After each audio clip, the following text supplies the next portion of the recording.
FAPESP, Fundação de Amparo à Pesquisa do Estado de São Paulo, apresenta.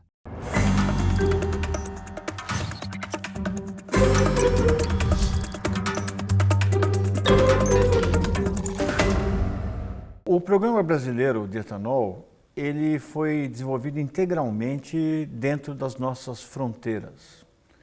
Evoluiu muito. Hoje se produz mais etanol com menos território. Hoje se consegue quase que zerar as emissões de gás de efeito estufa durante o processo produtivo e queima. E os motores também apresentam um enorme desenvolvimento tecnológico. A plantação deixou de ser queimada e colhida hoje por máquinas, diminuindo a poluição nas regiões produtoras. Bom, existe muita ciência atrás disso e grande parte dela é produzida no Laboratório Nacional de Ciência e Tecnologia do Bioetanol. Bom, uma das pessoas chaves desse centro de pesquisas que honra o Brasil é o professor Regis Leal, um engenheiro aeronáutico, que hoje trabalha com energia e sustentabilidade. Professor, é um prazer estar aqui e vamos explicar mais ou menos o que está rolando lá em Campinas, no Laboratório de Tecnologia do Bioetanol. É um prazer estar aqui, conversar com você, uma pessoa muito conhecida e respeitada no setor sucroalcooleiro. Puxa, eu agradeço bastante. Mas o que está rolando lá? Quais são as atividades? O laboratório, o CTBE, foi criado para tentar resolver alguns gargalos que na época tinham sido identificados, a época seriam 10, 12 anos atrás, que estava relacionado com o desenvolvimento do etanol de segunda geração, quer dizer, o etanol produzido a partir não do açúcar, mas das fibras da cana, tratar das questões de ciência básica, entender melhor como a cana, como a planta, ela se comporta, como é que ela decide o que vai fazer com o carbono capturado, se vai produzir sacarose, vai produzir fibra ou vai mandar de volta para a atmosfera.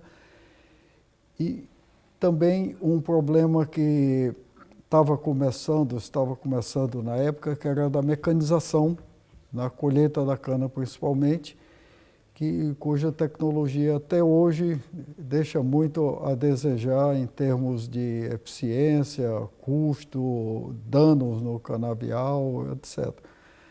E na parte periférica disso tinha um programa de sustentabilidade que tentava manter que o etanol se tornasse cada vez mais sustentável, abordando as questões mais polêmicas na época, que era a questão de uso da terra, impacto na produção de alimentos, impacto na quantidade e qualidade da água, emissões de gases de efeito estufa e coisas afins.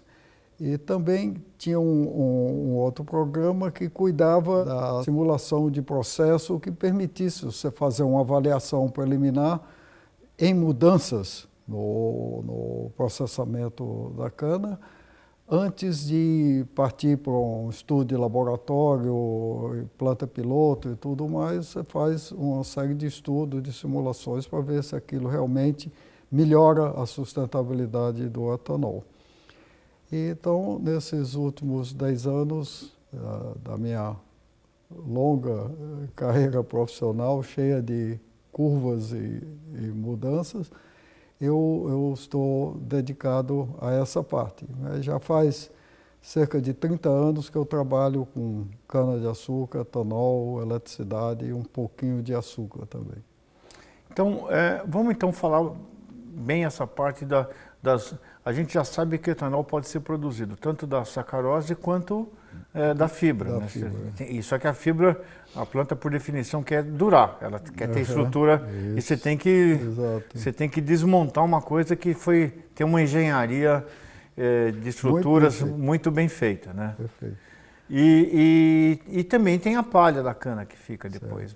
E essa palha que está sendo usada para melhorar a produção de energia elétrica, é isso? Quando você olha a planta, do ponto de vista energético, a energia primária que está lá naquela planta, Você observa que 1/3 dessa energia está nos açúcares, 1/3 está na fibra do colmo, que é levada para a usina processada para extrair o açúcar, e o outro 1/3 está na palha. E o processamento, ele utiliza 1/3 da fibra que está no colmo para fornecer toda a energia necessária para o processamento da cana. A cana é uma planta autossuficiente. E o açúcar, ele pode ser usado para produzir alimento, para produzir mais energia na forma de etanol. E a palha, ela tem sido, de certa forma, desperdiçada. Num passado não muito longínquo, ela era queimada para facilitar a colheita e é totalmente desperdiçada. Hoje, com a colheita mecânica, o estado de São Paulo já está quase 100% da cana colhida mecanicamente, sem queimar, ela é mormente deixada no campo, como a proteção do solo, tem uma série de benefícios, reciclo de nutrientes e proteção contra erosão, ciclo de carbono e outras coisas, mas ela é muito pouco utilizada. Acontece que com o interesse das usinas em gerar eletricidade excedente, o bagaço ficou insuficiente. Então, várias usinas procuraram a palha como alternativa. Você analisando as duas fibras, o bagaço e a palha, do ponto de vista energético, elas são muito parecidas. Porém, existem dificuldades e custos. O bagaço, ele é grátis, porque ele sai na moeda como um resíduo, tá certo? Vai para as caldeiras para produzir energia e não se preocupa muito com eficiência. Desde que o bagaço dê para fornecer toda a energia, está tudo bem. Mas a palha, ela fica no campo e as usinas estão tentando recolher. Mas existem muitos problemas associados a isso. Tem um custo, a forma como ela é recolhida, ela pode ser enfardada, ela pode ser trazida junto com a cana e separada na usina e, de certa forma, ela vem, um dos problemas mais sérios da palha é que ela vem com uma quantidade não razoável de impurezas minerais, na faixa aí dos 10%, que causa vários problemas no processamento dela, nas caldeiras, nas moedas e em toda essa preparação para ela ser utilizada. Mas ela representa 1/3 da energia da cana. Ela não pode ser desprezada por questões de sustentabilidade, de demanda de terra para se produzir álcool. Eu preciso da fibra para produzir álcool de segunda geração, reduzir a demanda por terras, aumentar a quantidade de litros de etanol por hectare cultivado. E a palha é fundamental nessa equação. Só com o bagaço nós não vamos conseguir resolver.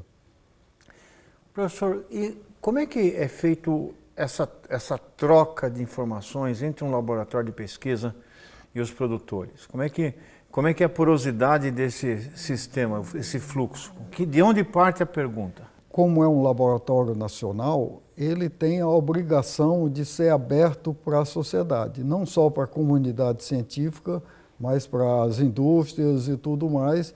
E existe uma sistemática onde as instalações, os conhecimentos gerados no laboratório são acessíveis para a comunidade externa.